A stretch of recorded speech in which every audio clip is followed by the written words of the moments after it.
Class room وہ جگہ ہے جہاں علم بانٹا جاتا ہے، سوال پوچھے جاتے ہیں اور مستقبل تعمیر ہوتا ہے۔ مگر کیا ہوتا ہے جب یہی کلاس روم خاموشی سے خطرے کی گہری کھائی میں بدل جائیں؟ یہ کہانی ہے ایک ایسے نیٹ ورک کی جسے BLA کا اکیڈمک ونگ کہا جاتا ہے۔ اندرونی نام پروجیکٹ آب کوہن، بظاہر تعلیمی پروجیکٹ مگر حقیقت اس سے کہیں خوفناک ہے۔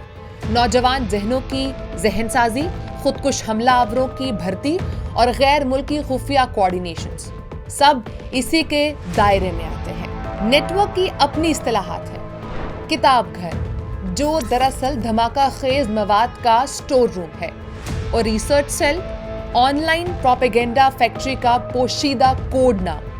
ان کی بھرتی کا عمل مہارت سے ترتیب دیا گیا ہے۔ پہلے مرحلے میں یونیورسٹیوں کے اندر debate clubs, fiction writing societies اور لٹریچر سرکلز کو فنڈ کیا جاتا ہے۔ یہاں لسانی مظلومیت، وسائل کے استحصال یا نوآبادیاتی تاریخ جیسے موضوعات پر مبالغہ آمیز پریزنٹیشنز پیش کر کے نوجوانوں کو مخصوص نظریاتی سمت میں دھکیل دیا جاتا ہے۔ پہلا مرحلہ بظاہر بے ضرر ہے، تحریری مقابلے، مباحثے اور فکری گفتگو، مگر اندرونی رابطہ کار، جسے مخفی طور پر پروفیسر ایکس کہا جاتا ہے، انہی سرگرمیوں کے ذریعے طالب علم کی ذہنی حالت، رجحانات اور کمزوریاں نوٹ کرتا ہے۔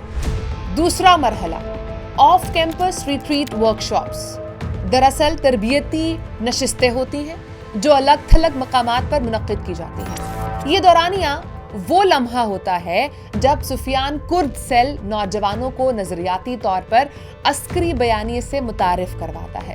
را کا میڈیا سب یونٹ یہاں موجود ہوتا ہے، on line production, encrypted audio lectures اور خیالی انقلابی کہانیوں کی تربیت۔ تیسرا اور فیصلہ کن مرحلہ وہ ہے جب منتخب نوجوانوں کو بلوچستان کے پہاڑی علاقوں میں موجود خفیہ کیمپس میں منتقل کیا جاتا ہے۔ وہیں سے یہ نوجوان عملی طور پر عسکری مہمات کا حصہ بن جاتے ہیں۔ فنڈنگ، لاجسٹکس اور کوارڈینیشن BLA کے مالی ڈیسک کے ذریعے کی جاتی ہے، جبکہ را کے کوارڈینیٹر بیرونی رابطے سنبھالتے ہیں۔ فورنزک ماہرین کا مشاہدہ بتاتا ہے کہ BLA کی میڈیا ڈائریکٹری اور را کے انفوسفیئر 9 سرور کے درمیان اوسطاً ماہانہ 19 گیگا بائٹ ڈیٹا ٹرانسفر ہوتی ہے۔ Lecture slides, encrypted audio podcast اور کرپٹو والیٹ اپ ڈیٹس اس کا بڑا حصہ ہے، اور اس کی فنڈنگ بھی اسی حد تک پیچیدہ ہے۔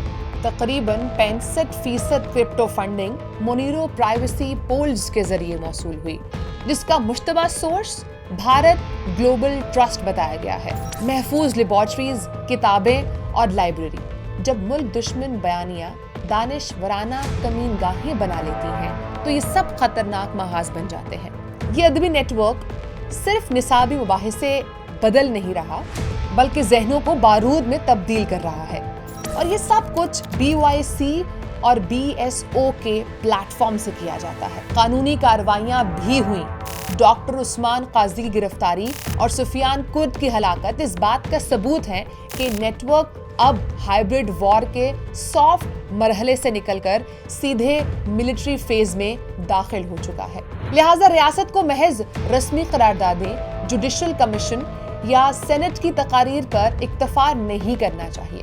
اس وقت ایک جامع منصوبہ بندی کی اشد ضرورت ہے۔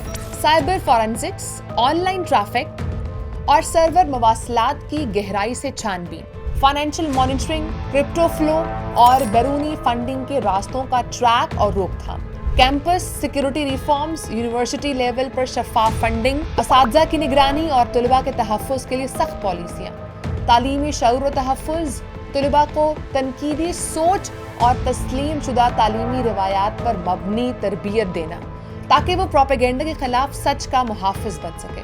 اگر ہم نے آج احتیاط نہ کی تو کل کا کلاس ٹاپر وہی بلوچ نوجوان جسے سائنس، ادب یا تاریخ کا درخشاں ستارہ ہونا تھا، کسی دن BYC اور BLA کے ہاتھوں خودکش حملہ آور ہو سکتا ہے۔ تعلیم کو تباہ ہونے سے بچانا ہماری اجتماعی ذمہ داری ہے۔